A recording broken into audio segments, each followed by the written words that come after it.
You're listening to the Holistic Interior Design Business Podcast. This is a podcast that guides you as a new or inspiring independent interior designer navigating your entrepreneurial path. Here, with my over 20 years experience, I will share my holistic approach to design with intention and ancient practices, including feng shui, all incorporating mind, body, and spirit into my design projects. You will also learn from seasoned interior designers as they give strategies and insight of how they built their businesses and continue to work in the field. Together, we will discover supportive trade partners, new ideas, creatives, and inspiring artists from around the world. I am your host, Rachel Lorraine Crawford. Welcome back to the Holistic Interior Design Business Podcast. I'm super excited. I have founder and lead curator Jennifer Findley on from JFiN Collective with us today. Welcome, Jennifer. Hi, thanks for having me. I'm excited to be here. Of course. I wanted Jennifer to come on because we've got a beautiful event happening in Solana Beach at Madison Gallery on Friday, July 28th at 5 p.m.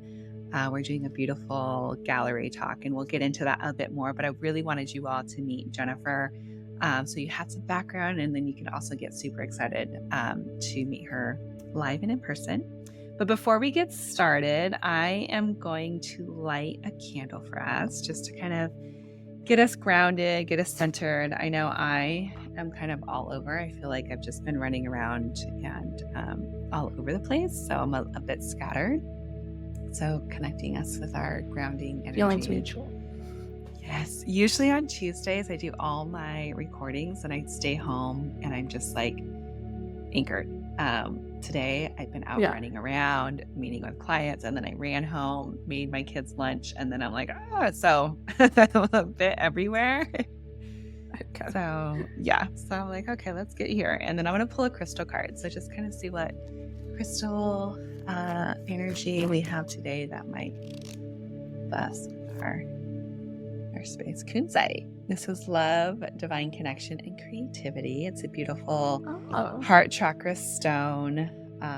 The affirmation here is I release what doesn't serve me and fill myself with love. And I feel like I am definitely in need of that. So I'm just going to let go of all those things of today. I feel like that's a good days. Oh my God, just let it go. And I'm going to be here and I'm going to be present. And I'm so excited to have you with me in this space. So Jennifer, I always ask all the guests, what is home? What's home for you? It could be the idea of home, the meaning of home, your physical home, all of those things. I'm a mom of 2 little kids. So for me, home is being with them. I have a really sweet husband, very supportive. I'm very lucky in that regard. So being with them, it's interesting you say love because I always wear an earring that says love because I'm very connected to the idea of kind of putting out that into the world and putting kindness and goodness. And home is really when I'm in that place where I'm just kind of sitting in a loving space. But it's also like, I'm also a kind of curated person. I'm very like, intentional in what I do and what I experience. And I'm lucky to be in that position that I can do that and control that element in myself. So home is really for me like love, but also a very kind of aesthetic experience. Like my home actually really matters to me and what's around me. And when it's not how it should be, or if it's not quite right, it's a very disconcerting kind of feeling. So that's what takes me out of home, Yeah, I could totally feel that. And I think that's probably very true for so many people, and they're just not, quite aware of it. And especially when like future design clients contact myself or another designer, they're feeling that. And so they're becoming aware that, their environment, there's something off, and that's why they're being unsettled or that kind of thing. So definitely. Yeah, I think intentionality is just a really important thing. I think, it's really, when people are talking to me about art and collecting, and, I say, well, this is a personal experience of intentionality and what you want to do with it. So it's really, when you look at what you put on your walls, it's a reflection back on you. It's a reflection on yourself. Yeah, absolutely. And I mean, you talking into that, I would love to get into your origin story and get into your space a bit as far as how did you become this beautiful curator and how did you create your business and like where does all this come from? How did you start diving into the art world? Well, I have a very unconventional story for the art world. Usually it's a very kind of straight, stay in your lane kind of reality. Yeah. And I did not come up that way. I've had a lot of lives. I kind of think there's only one life to live, so you might as well live as many lives as you want to. So, I started in cultural and intellectual history at the University of Chicago, met my husband, was going for a PhD in that, and then 2 PhDs was going to be like insane. So I said, okay, I'll go to law school because I'll think about that. So I ended up going to law school. I was a trademark and copyright litigator. I was very successful, represented major social media companies and all the major kind of fashion brands internationally, as well as like cultural institutions and museums. So I was in kind of a cultural space as much as you can be in litigation. But I was so kind of, it was very difficult. Litigation is very stressful. It's kind of known publicly that it's a very stressful kind of world. And I was trying very hard to have children. Wasn't able to. It was, I went through a lot of struggles with that and finally had our, I should have said, do you want the short version or the long version? I love the long version. But I went through a lot of struggles with that. And I kind of started to think about, like I said, like intentionality. How am I living? What's around me? What brings me joy outside of this experience that's extremely intense? And it was art. It was music. It was my home. I've always loved kind of collecting and, I've always kind of curated my space. And I started to kind of get into that world. And I was actually on a case in New York and I had a few minutes to tell myself. And I walked into this gallery and saw this piece of art. And I was like, man, this is gorgeous, and like most people didn't know like the protocols, felt very intimidated by this gallery that I had to push a button to get into. And the gallerist said, this piece that you picked is a great piece. It's actually, its sister piece is in the Victoria and Albert Museum. And I said, what? And I said, well, okay, how much is this piece? What am I dealing with here? And it was, the price of basically, my Louis Vuitton handbag that I was going to go purchase, later that day. And I kind of blew my mind, right? And so I said, oh, this gallerist this is a joke, right? So I went and I researched it and I was. And I said, okay, so I always say this to people, but I could buy a handbag that I will enjoy. It'll be pleasurable to me and it'll be an experience. Or I can buy this piece of art, take care of it the rest of my life, just like the museum is doing. And then how much joy will that bring to me? And it brought another level. I mean, I still like kind of get emotional about it because it was a really special moment for me. And that started my collecting journey. And I started collecting. I fell in love with an exhibition done in 1965. It was called The Responsive Eye. It's very pop art, black and white. Lots of things I already loved, like, black and white, lots of optics, lots of, hard edges. I tend to wear very tailored clothes, types of things. So I'm a type of person, definitely. And so that art really appealed to me.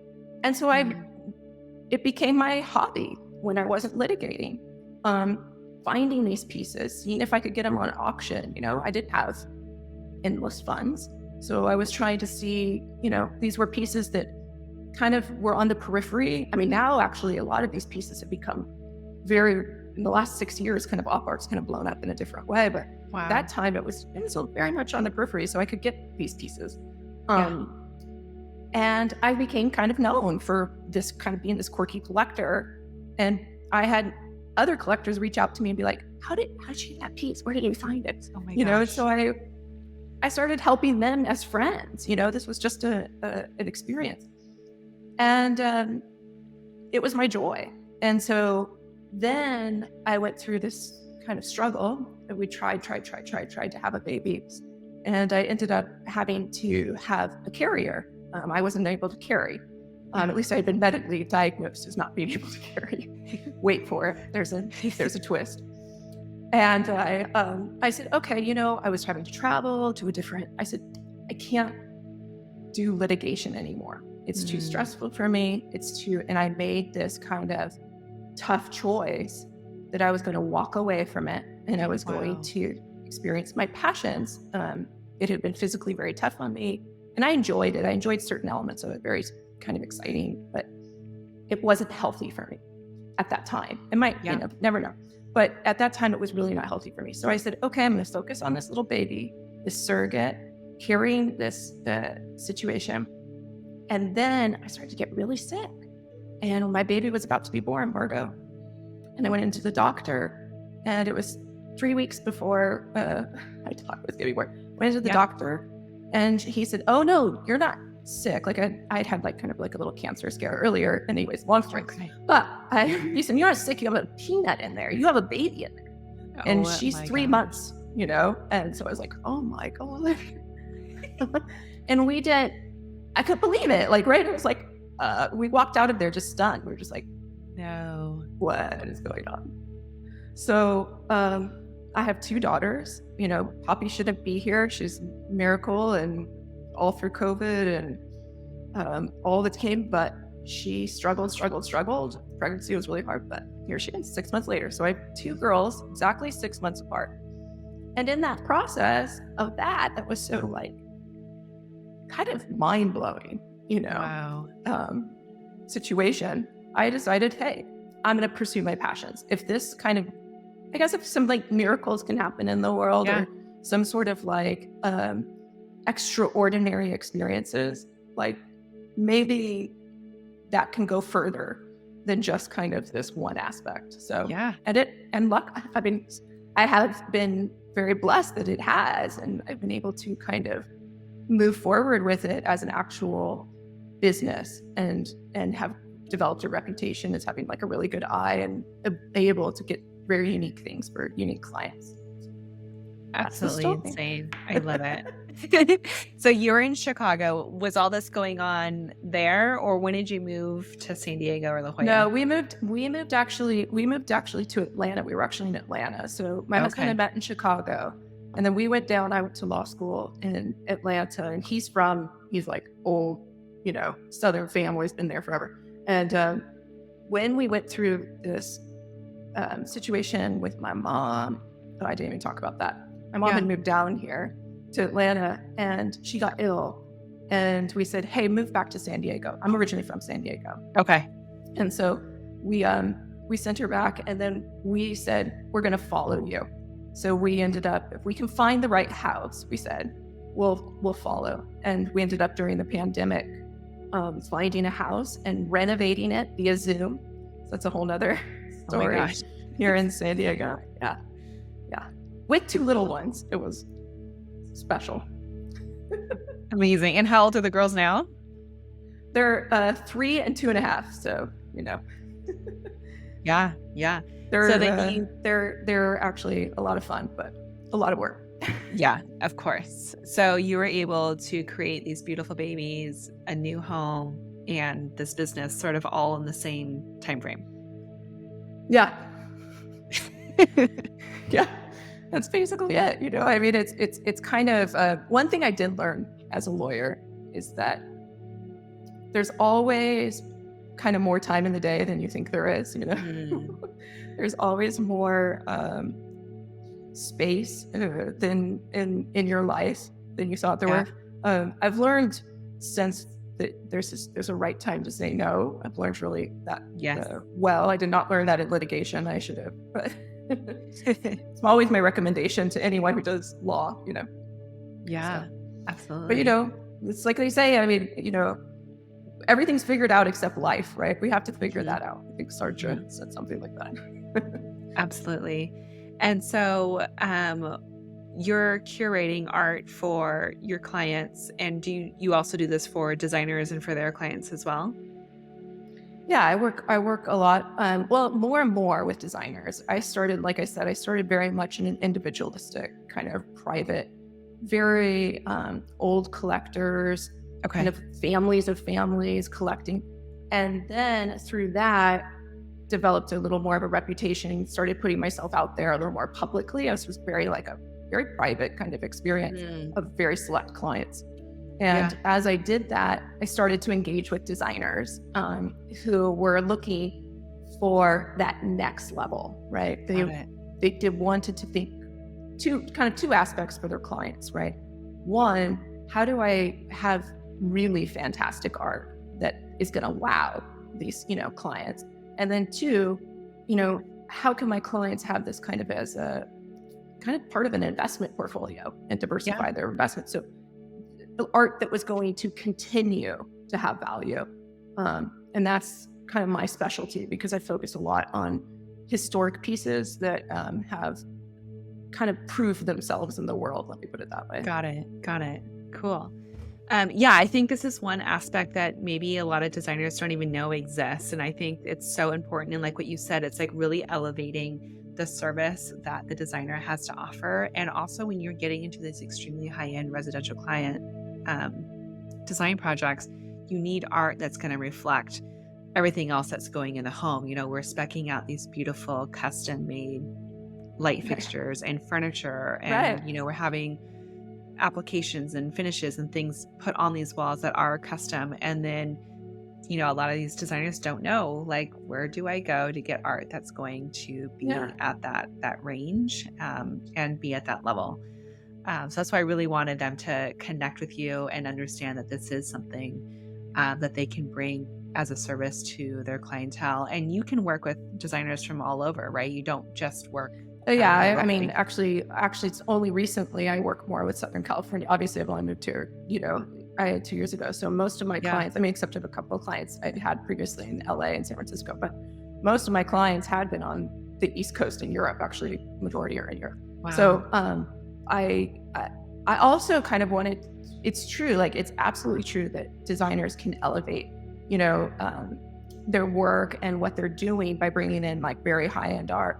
But it's also, I just want to make sure too to mention that it's easy to think this is just purely for those like, ultra high net worth individuals. And that is Yeah. not the case. In fact, a lot of the clients that I work with, they're just kind of, average, people that want to do beautiful things with their home. You know what I mean? They're invested in their home and they're spending that money to have the designer and they're spending that money to intentionally kind of curate their space. But for the most part, I'm working with their budget. I'm working with Yeah. kind of, hey, this is what we can get for that. I think that sometimes, unfortunately, designers see that as an afterthought. Like, okay, I've done all this work and Yeah. now it's like, I'll just put something up on the wall, right? And I think you do your disservice a little bit Yeah. to your client who you've done this beautiful space for, right? I mean, absolutely spit. And then you're Yeah. just like, well, I'll get that, I just, at Home Goods, you know what I mean? I'm just like, you just had custom Minotti couches made. Like you're gonna Yeah. put a Home Goods piece. Yeah. Oh my gosh, it's so true. It's yeah. And It's they like could get a young artist, they could get a great artist, but it's overwhelming, right? That's course. that's where I come in, to kind of narrow it down to basically hone kind of what they can do. Yeah, absolutely. And you have these connections, who's up and coming, what's available. And I feel like you're making these connections and you're connecting with both galleries and artists directly, or do you have other connections or other resources? I mean, basically, I mean, that's the beauty of an advisor, right? Because a collector has only the connections, or a designer has only the connections that they've made with that one kind of right. gallery or something. I have connections all over, so I can kind of call upon different galleries. I have different relationships with them. I have relationships with artists, young artists, estates, older artists, that haven't been heard from in a long time, and their, widow is actually ready.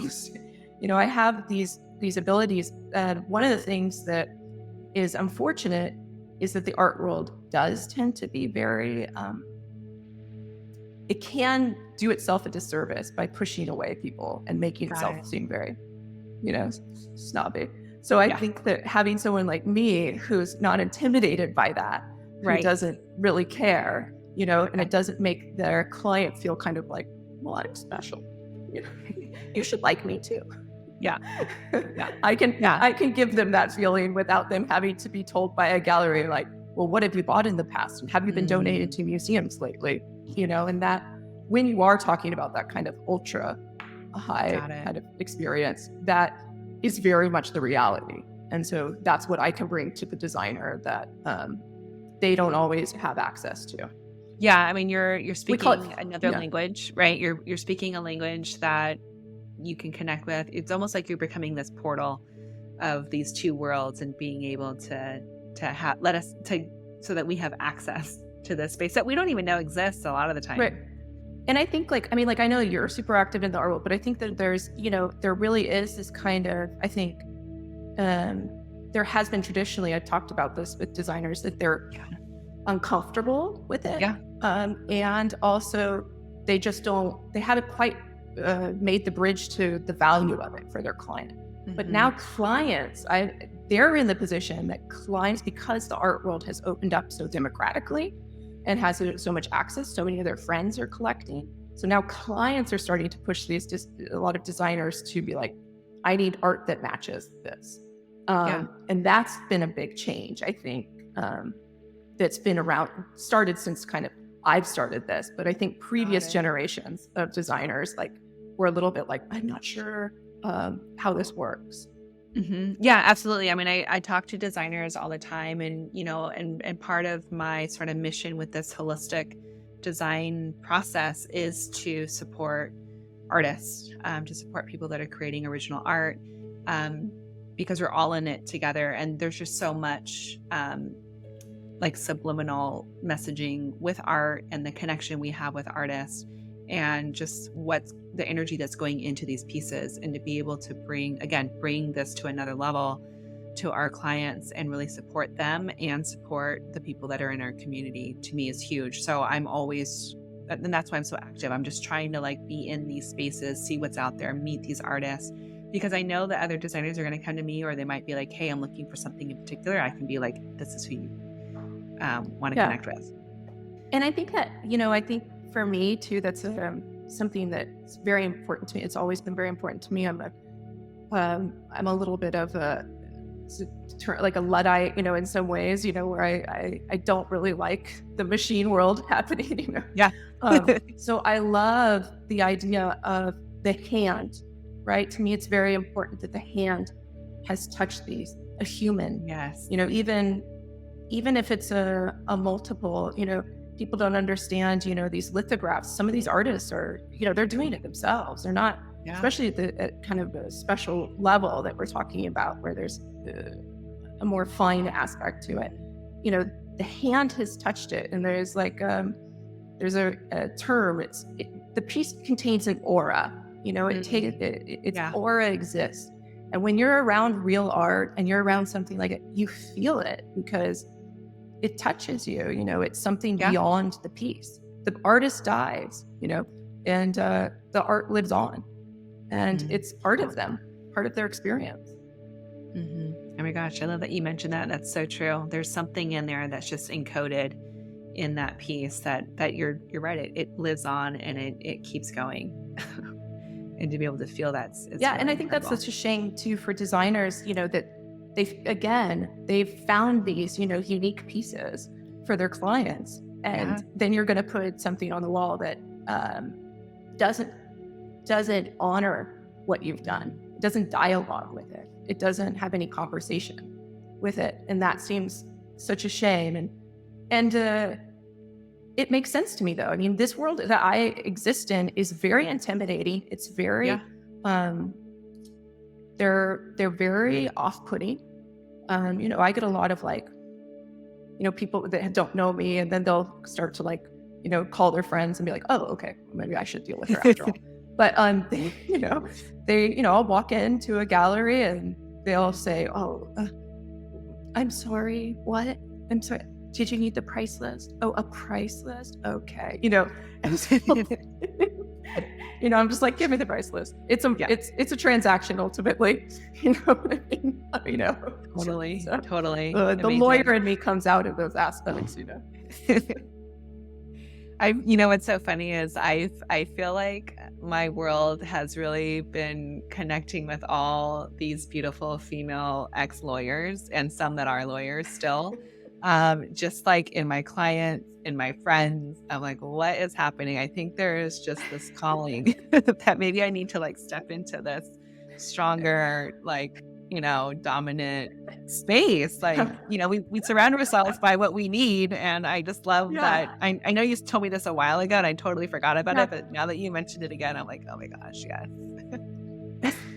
Well, there was a major exodus from the law during the pandemic. A lot of people that were very high up in the law were like, what am I doing with my life? Right. I just was a little bit before it. I had so many people, I had so many partners and people that I worked with, like subsequently being like, you got it right. We just followed you. And I'm like, wait a minute, make sure you know what you're doing before. Before anyone else did. Yeah. But it is true. I think that, this world that I exist in can be very, it feels almost untangible. You know what I mean? You can't hold on to it, and people feel like they have no access to it. And I think that element is where I can come in and be like, no, I can get it for you. I can make that happen for you. Tell me what you want.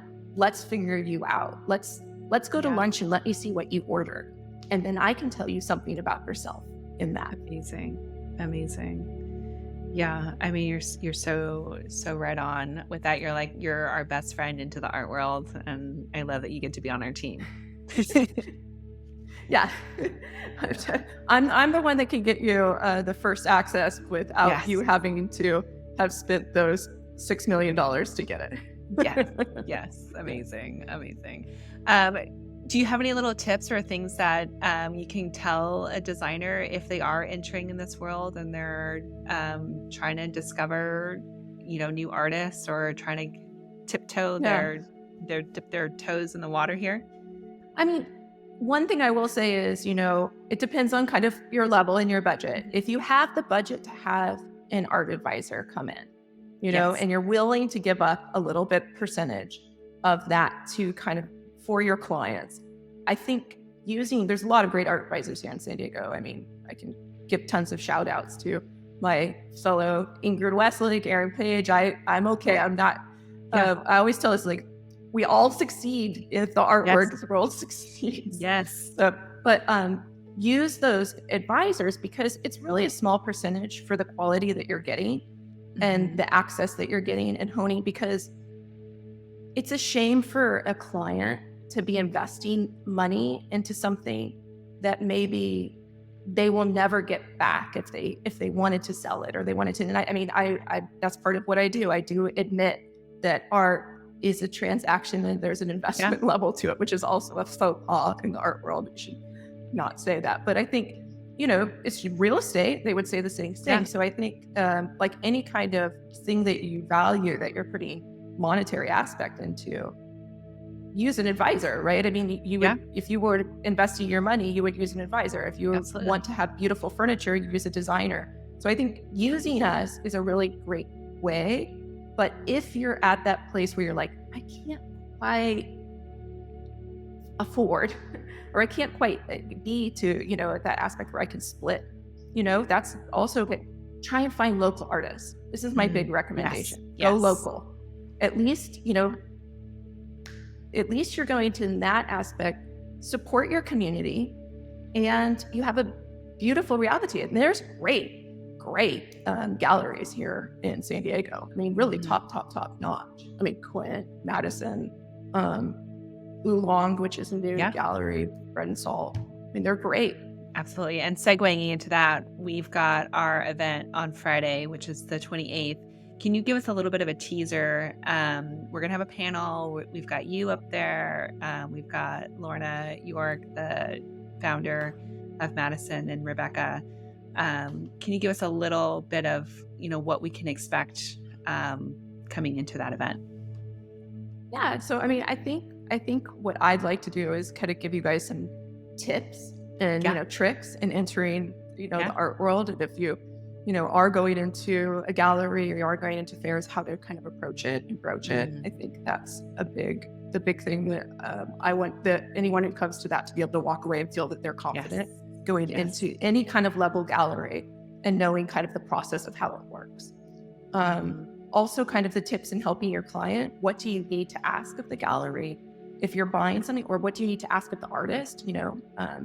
If you're buying something that the client is going to need to have, after you're gone, to support their art and what they did. So, and also, and misconceptions. I like to break misconceptions. So hopefully I can, break the foggy glass that covers the the veil. Maybe I'll rip the veil away from the art world. So that's what I hope to make it more approachable. That's my big mission, to kind of to democratize this aspect of the beauty of life, right? Yeah, absolutely. I think so many of these designers are going to get so much out of it. And like I said, you're definitely going to be unveiling this world that we might not have been able to touch or to even see. So I think that's going to be super exciting, and talk about like leveling up our services as a designer to our clients is huge. What other services do you have to offer? I know you curate. Do you also assist with selling art, or do you go into that zone? Yeah, it's like I say to people, you buy this art and it becomes part of your story, but you go and you're because of its story. So you're part of its story, basically, because now, this art has to be preserved. If you're buying quality art, so I help basically preserve the art, help figure out how to maintain it. Where should it be placed for its best kind of maintenance in life? I mean, the pieces in, right around me, they will go on, and they will outlive me, they will outlive my children. Hopefully, if they're well preserved. So I help kind of the whole maintenance, the whole aspects of the creation of a collection, from beginning to middle to end. So I also aid in selling. Sometimes you've moved past that. I mean, I know a lot of designers, and one of the greatest auctions that happened in the last 5 years was the auction of the Krakows in Sotheby's. It was just this like amazing auction where everything they had, all the houses they had put together, they sold off in like kind of one swoop, just so they could then do it all over again. And so, oh my gosh, I help do that part. So I help do all the sales. I help make sure that it gets shipped properly. I know all my connections with art handlers. It gets, again, my one like kind of pet peeve is I'm going to buy this this piece of art, and I want to FedEx it from Europe. I don't want to pay for an art handler, and I don't want to pay for it to be professionally hung. And I'm just like, oh gosh, let's do it. Let's do it. Let's just commit to the fact that we're going to do this. So, I arrange that. And I also kind of, that's one of the things, like if I get a discount on those, that's something I can extend sometimes to my clients and help them in those regards. And also just bring them those connections, right? Because they don't know how to clean it. They don't know that they're, how do you dust it? Right? All those little aspects. So I'm a one-stop shop, in other words, it starts with me and it ends with me. Oh my gosh. You truly are like the handler of these pieces of art. And I love that you mentioned the hanging part, because oh my goodness. Yeah. When a client's like, oh, just hang it, I'm like, I am not hanging anything. We're going to get a professional to come in here that is licensed, that is insured. Like, right. Exactly. This needs right. to be and that's the other thing, make sure you have, as a lawyer, I'm always surprised in this world what goes on behind the scenes that should not go on behind the scenes. And I think too, though, it is very important because, like you guys know, it's all about the eye. The eye travels. There's this great, Diana Vreeland quote. She says, the eye travels. And if art isn't hung consistently through the house at a consistent hang, whether it's a museum hang or whatever. See, there's all this back world that people don't know about. You're going to know that. It's like a music that the note is off. You don't have to be a musician to know that someone didn't hit the right note. It's the same thing. Your eye will say, I don't like it. And so we don't know why we're attracted. We don't know why something seems curated or beautiful, but there's a reason why, Yeah, absolutely. And as designers, we know, and I'm so happy that you mentioned that, because you guys know. These are the things that we have to translate to the client. Like when we're explaining a certain situation, and the client, you're right. The client doesn't know. They just know it's off. I don't like my space. It doesn't feel good in here, but they couldn't tell you why. And they'll go into a space that's beautifully designed and they're like, this feels good. But again, they don't know, well, what is it? And same thing when we're accessorizing, we're bringing all this stuff in, and then, or even when they get their first shipment of just furniture and it's so flat and they're just freaking out. And we're like, it's not done. Like there's so many layers and so many things. And that's why the accessories and art and everything is so important. It brings everything together. But I love being able to start with art too, and letting that be the thing that then sets the tone and the mood for the rest of the space. Like how powerful and, intentional is that? That's also incredible. And those are kind of the best. Those are like, the best projects for me, where the art is actually the center. They're building the house around the art. They're, they understand, either they have a collection or they want to build a collection specifically. I've been really, it's been fun to have a couple of really cool, especially just recently in this city, to be working with kind of architects and contractors and designers, and to say, where are we going to put the lighting, to think about what kind of lighting, what's going to happen, which is so fun, because a lot of pieces need to have electrical built in and stuff. So to have that, or they're really heavy and people don't know that you're going to have to support them in the walls, and so to have that ability to go through all of that is a really fun aspect. But it is details that people don't understand. But I will say, I guess, again, like, if architecture, design, and art work together, you have a very, very special place. People, one of the things, people walk into a couple of my clients' homes where I've been in that situation, or even my home where I designed it, and they're like, wow.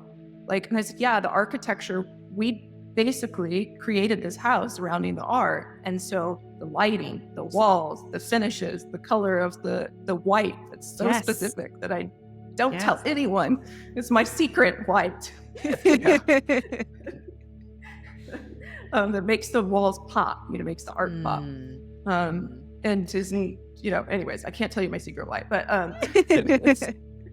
everyone has to have their one thing, but but it's true. If those work together, it is really special. So if you can get an architect, a designer, and an art advisor together, that is magic. I mean, perfect example is the Cody House that Peter Blake did just this last year in Palm Springs. Called it Gesamte Kunstwerk, or the total work of art, and that was magical. And those kind of homes that exist, we don't always get to see them, right? My clients don't let people see their art. It's very fun when I get a client who's new and young and who doesn't care that it goes on Instagram. It's very rare, but I don't get to show what I do. I don't get to talk about what I do outside of kind of a general commentary, because the people that buy real art don't want you talking about their art. Of course. Very secretive world. Oh my gosh, I love it. But it's also fun. It's also kind of like a spy or something, Yeah, you've got, their secrets and what they've got. And it's a total different. And that's the fun of it too, because you can always then help another client. Maybe they're moving, maybe they're going to that those pieces don't fit in their new home, or they're, deciding to kind of change up their collection or change their design of the room or the house, and they want to change all the art. And then you can help them kind of sell it and promote it to another client that might be useful for their collection. Absolutely. I mean, I've had clients in the past that have had these collections or these pieces, and like you said, they have grown apart from them, grown out of them, whatever it is, or they've brought up old memories from maybe a past relationship or that kind of thing, and again, to have you in the back pocket to be like, okay, I've got you, I've got somebody that can sell these for you, that is involved in this world, and you're gonna get a fair price, and then we can use that to invest into something that does make you happy and changes. And the other thing too is, I think another thing we haven't touched on, but the auction world is a whole nother kind of can of worms, and very much that's my kind of specialty, is that world in particular, because I got started in that area. So I that era, it was the 60s, so it had to be in the auction world for the most part. But that area is a very specific world, and there's a lot of techniques to working with auctions, and a lot of things that you need to make sure you have and know before you get involved with that. So that's some tips. I'll make sure I mention those. The 28th too. Amazing. And so that's something that you can do for the client too. You would go to these auctions and you'd be able to bid and do the whole thing. Yeah. And the beauty now is, almost every auction house around the world is online. So what used to be traveling is now kind of accessible to us through the wide web. Wow. But that's also the danger of it, because it can seem a little too accessible, and maybe sometimes there's reasons for that. So kind of make sure you're navigating and getting what you need, and making sure you're getting the exact piece that you're wanting. But also, I keep lists. I have a fair amount of my clients, a good portion of them, have lists of pieces that they're looking for. And so I just am always checking the auctions, checking galleries, checking to see, is there stuff that's coming available that they might want?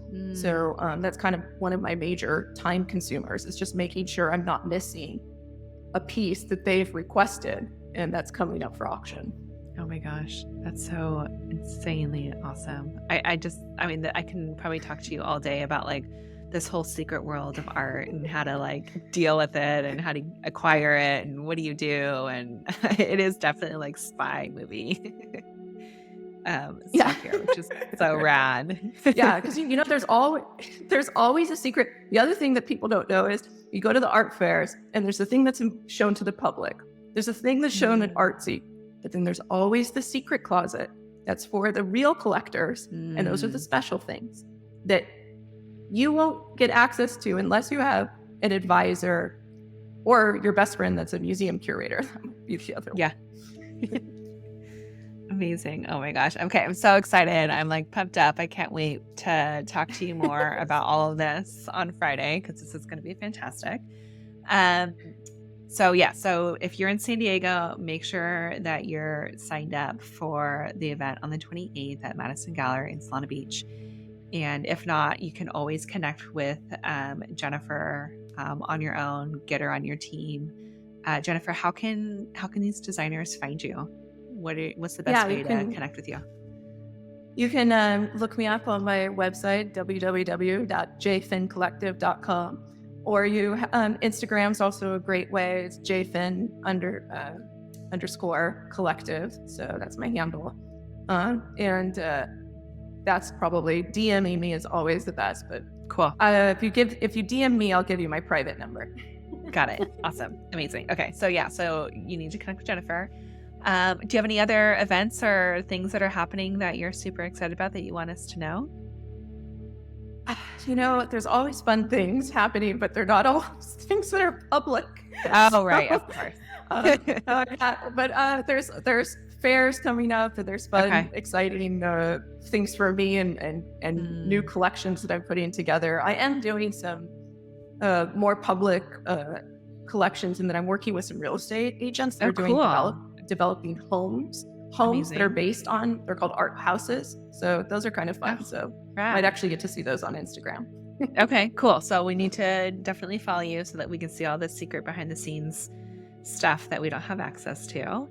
And I always ask at the end, are there any practices or things that you're doing to kind of stay grounded, to stay mindful and centered that you can share with us? You know, again, I have two toddlers, so centered is always a question. But I'm a real art dork. Like, I really love my art in my home, and I'll sit and I'll stare at it. I mean, I Oh my really gosh. go into a place because the art that I have is very optical. So it's like your Wow. eyes actually start to move with it, like almost like a child seeing something for the first time. So Wow. when I go into that kind of space, it allows me almost to just see beauty. Mm. And that's kind of my centering, when I can stop, breathe, and see the world around me as something to be enjoyed or something exciting. I think Yeah. that's when I kind of get centered, and then I hope from that I kind of come out of that and my kids actually have fun with me. So Yeah. Amazing. Which is so important. yeah. Absolutely. Oh my Oh, they're gosh. very good. They're very good art kids. Yeah. They've learned to, don't touch They the know art. the etiquette. Yeah. Look with They your know eyes, they not know with how your to do hands. it. Amazing. I love that you use the art to actually get into that space. Art is so powerful. Yeah. Amazing. Yeah. And that's what I encourage people to do. I mean, that's the reason to collect. Yeah. It shouldn't be any other reason except to kind of enjoy. Yeah. But then, if it helps your investment portfolio in the long run, it's not too bad. Yeah, exactly. It's a perk. Double duty. A perk of beauty. Amazing.